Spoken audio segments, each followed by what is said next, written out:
Bio most important 30 question 30 objective. अब daily आपको मिलेगा ऑब्जेक्टिव 6:30 और 8:30 बजे।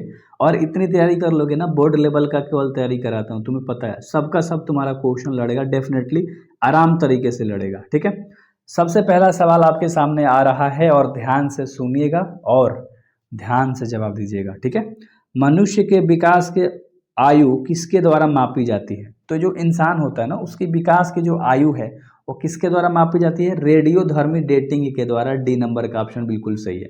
डी नंबर का ऑप्शन बिल्कुल आपका सही है। आप लोग इंग्लिश में भी देख सकते हो, जो लोग इंग्लिश में है तो थोड़ा सा आराम से हम लोग चलेंगे और याद करते हुए चलेंगे, प्रोमिस कर लो। अगर नहीं याद है तो आप बता रहे हो, आप तो पढ़े हो पूरा चैप्टर्स, तो इंपॉर्टेंट वाला है तो अच्छे से आपको करना है, ठीक ना। पादपों तथा जंतुओं के बीच कड़ी किसे माना जाता है? तो पादपों तथा जंतुओं के बीच में युगलीना को कड़ी माना जाता है। सी नंबर का ऑप्शन सही है और ये बहुत वीवीआई वाला सवाल है, ये बहुत वीवीआई वाला सवाल है और सी नंबर का ऑप्शन बिल्कुल सही होगा। अगला सवाल, और आराम से पढ़ना, चारों ऑप्शन देख के तभी आगे आपको बढ़ना है, ठीक ना। जंक डीएनए किसको कहा जाता है? जंक डीएनए कहा जाता है नॉन कोडिंग क्रम को। बी नंबर का ऑप्शन आपका बिल्कुल सही है, बी नंबर का ऑप्शन बिल्कुल आपका सही है।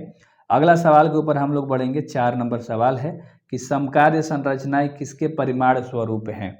अच्छे से क्वेश्चन सुन लिया ना, समकाय संरचनाएं किसके परिमाण स्वरूप हैं? 4 ऑप्शन आपको दिख रहे हैं, अभिसारी विकास के। तो बी नंबर का ऑप्शन आपका बिल्कुल राइट होगा, बी नंबर का मतलब राइट आंसर हो जाएगा। और डेली हम लोग मिलते हैं यार, ठीक है, अच्छे से याद रखो। और ये चैनल आपके लिए बेस्ट है क्योंकि सब चीज़ पढ़ाया जाता है यहाँ पर। प्रतिकोडॉन या एंटीकोडॉन पाए जाते हैं, तो प्रतिकोडॉन और एंटीकोडॉन पाए जाते हैं टीआरएनए पर। बी नंबर का ऑप्शन आपका बिल्कुल सही है। और ये सब क्वेश्चंस मैंने करा रखे हैं, बायो के प्लेलिस्ट में जाओगे तो मिल जाएगा, या कमेंट बॉक्स में भी बायो का लिंक आपको मिल जाएगा। एमआरएनए का निर्माण होता है, एमआरएनए का जो निर्माण होता है वो केंद्रक में होता है ना, न्यूक्लियस में, इंग्लिश में। अच्छे से याद रखना, सी नंबर का ऑप्शन आपका बिल्कुल सही है, सी नंबर का ऑप्शन आपका बिल्कुल सही है। अगला सवाल है कि सैटेलाइट डीएनए एक उपयोगी साधन है। सैटेलाइट डीएनए एक उपयोगी साधन है, सॉरी, फोरेंसिक विज्ञान का, ठीक है, फोरेंसिक साइंस जिसको हम लोग बोलते हैं।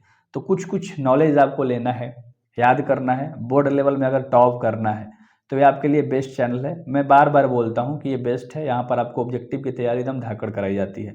युग्मन एवं विकर्षण के सिद्धांत को किसने प्रतिपादित किया था? अच्छे से क्वेश्चन याद रखना ना, युग्मन एवं विकर्षण के सिद्धांत को किसने प्रतिपादित किया था लाडलो? तो 8 का ऑप्शन नंबर बी हो जाएगा, वेत्सन एवं पनेट ने। बी नंबर का ऑप्शन अच्छे से याद रख लेना, ठीक है। चलो, तो यहाँ पर ना अच्छे से याद रखना, हिंदी में थोड़ा सा ना यार, देखो क्या है ना, हिंदी में थोड़ा सा टेढ़ा नाम लगता है, तो आप इंग्लिश में भी देख सकते हो अच्छे से, कोई बात नहीं। जनसंख्या का अध्ययन कहलाता है, जनसंख्या का अध्ययन कहलाता है डेमोग्राफी। डी नंबर का ऑप्शन आपका बिल्कुल सही है। क्या कहलाता है? डेमोग्राफी कहलाता है। किसका अध्ययन? जनसंख्या के बारे में अगर पढ़ाई करोगे तब, ठीक है। अगला सवाल, निम्नलिखित में से कौन गर्भाशय के स्तर में प्रत्यारोपित होता है? क्वेश्चन सुन लिया ना, तो डी मतलब इसका जो आंसर हो जाएगा क्या हो जाएगा? ब्लास्टोसिट्स, है ना, अच्छे से याद रख लेना, ब्लास्टोसिट्स। क्लियर है ना? चलो अच्छे से याद रख लेना लाडलो, ये क्वेश्चन इंपॉर्टेंट है, एक बार और पढ़ लो, हो सके तो मैं रुका हूँ, एक बार और पढ़ लो। चलो आगे हम लोग थोड़ा सा बढ़ते हैं 11 नंबर के सवाल के ऊपर, ठीक है। कह रहा है कि हिमोकोरियल, है ना, अपर निम्नलिखित में से किस में पाया जाता है? तो 11 का ऑप्शन नंबर सी होगा, मानव में पाया जाता है। सी नंबर का ऑप्शन बिल्कुल सही है, सी नंबर का ऑप्शन बिल्कुल सही है। अगला 12 नंबर का सवाल है कि जब नर आकृति में मादा से भिन्न होता है तो क्या कहलाता है? जब नर आकृति मादा से भिन्न होता है यानी औरतों से भिन्न होता है तो क्या कहलाता है? वो कहलाता है यौन, है ना, यौन दृग्पता। बी नंबर का ऑप्शन सही है, ठीक है। और इंग्लिश में सेक्सुअल डाइफॉर्मिज्म कहलाता है, तो अच्छे से याद रख लेना। अगला जो 13 नंबर का सवाल है, शुक्राणु का संचलन किसके द्वारा होता है? शुक्राणु, तो पूंछ के द्वारा। डी नंबर का ऑप्शन आपका बिल्कुल सही है, ये वीवीआई सवाल है, अच्छे से देख लेना। क्लियर है? ये क्या है? वीवीआई सवाल है। अगला सवाल जो 14 नंबर का सवाल है, इसका आंसर मैं देखता हूं कि आप लोग अपने मन में सोच पाते हो कि नहीं। जिब्रेलिन है, जिब्रेलिन क्या है लाडो? जिब्रेलिन एक हार्मोन है, ए नंबर का ऑप्शन बिल्कुल सही है। जिब्रेलिन एक क्या है? हार्मोन है, ए नंबर का ऑप्शन बिल्कुल सही है। अगला 15 नंबर सवाल है कि अनुवांशिक कूट में कितने कूट होते हैं? अनुवांशिक कूट में टोटल 64 कूट होते हैं, अच्छे से याद रखना, 64, ठीक है। चलो तो डी नंबर का ऑप्शन आपका बिल्कुल सही है। 16 नंबर सवाल है कि इनमें से किसका पशुपालन खाया जाता है। इनमें से 4 गो ऑप्शन तुम्हें दिख रहा है, शरीफा, सेव, नारंगी और लीची। क्लियर है ना। तो सेव का अच्छे से याद रख लेना, एप्पल। ठीक है, बी नंबर का ऑप्शन आपका बिल्कुल सही होगा। बी नंबर का ऑप्शन आपका बिल्कुल सही होगा। अब मुझे लग रहा है कि हाँ भाई आपको मजा आ रहा होगा अब करने में ऑब्जेक्टिव। गेहूं में परागकण किसके द्वारा होता है। तो गेहूं में वायु के द्वारा परागकण होता है, ए नंबर का ऑप्शन सही है। अवाइंड हो जाएगा। क्लियर है। अगला 18 नंबर सवाल है, निम्न में से किसके जल द्वारा परागकण होता है। तो 18 का ऑप्शन नंबर सी है, हाइड्रोला। ठीक है, सी नंबर का ऑप्शन आपका बिल्कुल सही है। सी नंबर का ऑप्शन आपका बिल्कुल सही है। अगला जो सवाल है 19 नंबर, ब्रूडपोष क्या है। ब्रूडपोष क्या है। तो एक त्रिगुणित है, ट्राइलोइड है ना, ट्राइप्लोइड याद रख लेना, सॉरी। तो सी नंबर का ऑप्शन आपका बिल्कुल सही है। एक बार देखोगे, अच्छे से देखोगे तो आप सारी चीजें क्लियर कर पाओगे और आपको मजा आएगा करने में ऑब्जेक्टिव। निम्नांकित में से किस पौधे में स्वपरागकण होता है। ठीक है लाडलो, तो अच्छे से आपको बताना है यार कि 20 का ऑप्शन नंबर कौन सा होगा, बी नंबर का, द्विलिंगी। ठीक है, सेक्सुअल, डाइसेक्सुअल, द्विलिंगी उसको बोलते हैं। बी नंबर का ऑप्शन बिल्कुल सही है। तो स्वपरागत होता है। ठीक ना। अगला सवाल देख लो 21 नंबर का, निम्नांकित में से कौन जंगली घास है। ट्राफा है या हाइड्रिला है या जलकुंजी है या ए बी, ए सी दोनों है, बताओ ए या सी, ए या सी। तो इसका आंसर आपके मन में चल रहा होगा अगर आप पढ़े हो तो, कि जलकुंजी जो है एक क्या है, जंगली घास है। सी नंबर का ऑप्शन सही है। ठीक है, वाटर। ठीक है, वाटर हैसिंथ। अगला बढ़े हम लोग, चलो अगला बढ़ते हैं।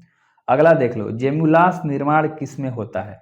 जेमुलास का निर्माण किस में होता है, स्पंज में होता है। डी नंबर का ऑप्शन सही है। ठीक है, किस में होता है, स्पंज में होता है। मैं उम्मीद कर सकता हूँ आपसे, और मुझे आशा है कि आप सारे याद करते जा रहे हो, या आपको याद नहीं है तो चैप्टर वाइज आप जरूर देखोगे।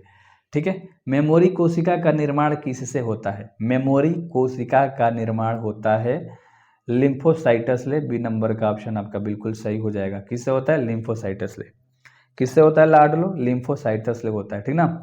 अगला जो 24 नंबर सवाल है, निम्नांकित में से किसकी अनुवांशिक विविधता भारत में मतलब अत्यधिक है ना। तो 24 नंबर का ऑप्शन तुम्हारा डी हो जाएगा, आम। ठीक है, ये तो सबको पता है। ठीक है, अगला सवाल देख लो, फ्लेवर। फ्लेवर सेवर क्या है। फ्लेवर सेवर क्या है, तो एक परजीवी टमाटर है। ठीक है, पैरासाइट टोमेटो। सी नंबर का ऑप्शन आपका बिल्कुल सही हो जाएगा। और ऐसा VVI वाला सवाल है, डेली शाम के 6:30 और 8:30 बजे वीडियोज आपको मिलती हैं ऑब्जेक्टिव की, जैसा कि आपको पता है। मेमोरी कोशिका का निर्माण किससे होता है, किन से होता है, सॉरी। तो मेमोरी कोशिका का निर्माण किन से होता है, लिम्फोसाइटस ले। अरे यार क्वेश्चन कराया था क्या, चलो आगे देख लो। ठीक है, ये सब हम लोगों ने करा था। अगला सवाल देख लो, फ्लेवर भी हम लोगों ने कर लिया। एक सवाल, चलो इसमें थोड़ा सा टाइम लेते हैं इस क्वेश्चन में। इसको बताओ फ्लेवर सेवर क्या है, एक बार और कर लेते हैं। फ्लेवर सेवर क्या है, परजीवी टमाटर है ना, परजीवी टमाटर है। चलो अगला सवाल देख लो 26 नंबर का, मिट्टी का उपजाऊ बनाने का सहायक है। मिट्टी को उपजाऊ बनाने का जो सहायक है यानी मदद कौन करता है, जैविक खाद। बी नंबर का ऑप्शन बिल्कुल सही है। ठीक है, बी नंबर का ऑप्शन बिल्कुल सही है। अगला जो 27 नंबर सवाल है, 27 नंबर कह रहा है कि बासमती चावल की कितनी किस्में भारत में उगाई जाती हैं। बासमती चावल मतलब कितने तरह के उगाए जाते हैं, तो टोटल 27 तरह के भारत में उगाए जाते हैं। सी नंबर का ऑप्शन बिल्कुल सही होगा। सी नंबर का ऑप्शन बिल्कुल सही होगा लाडलो। अगला सवाल देख लो, संक्रमित पेयजल से फैलने वाला जो रोग होता है निम्नलिखित में से कौन सा है। रोग है यहाँ पर, ठीक है, अरोग नहीं, रोग। ठीक है, तो 28 का ऑप्शन नंबर ए हो जाएगा, लाइफाइड। ठीक है, क्या होगा यहाँ पर देखो, टाइफाइड होना चाहिए, तो थोड़ा सा टाइपिंग मिस्टेक है, टाइफाइड। टाइफाइड याद रख लेना, टाइफाइड है ना, टाइफाइड। चलो हिंदी में लिख देता हूँ, टाइफाइड। उतना आप लोग समझदार हो यार, एक दो गलती माफ़ कर दिया करो, बता तो देता हूँ ना, टाइपिंग मिस्टेक हो ही जाती है, कितना करोगे आप ही बताओ, बहुत ज़्यादा करनी पड़ती है ना। चलो बहुत बढ़िया, समझदार हो आप लोग यार, थैंक यू वेरी मच। अगला सवाल जो 29 नंबर का सवाल है, कह रहा है कि प्रतिरक्षी उत्पन्न करने वाली कोशिका का नाम क्या है। प्रतिरक्षी उत्पन्न करने वाली कोशिका होती है बी कोशिका, तो अच्छे से याद रख लेना, बी सेल। ठीक है, और लास्ट क्वेश्चन करा देता हूँ जो कि 30 नंबर का सवाल है, हड्डी तोड़ बुखार का वेक्टर है। हड्डी तोड़ उसको बोलते हैं एडिस। बी नंबर का ऑप्शन बिल्कुल सही है। सो उम्मीद रख सकता हूँ आपसे कि आपका टोटल सही हुआ होगा। मिलते हैं कल 6:30 और 8:30 बजे। Best of luck.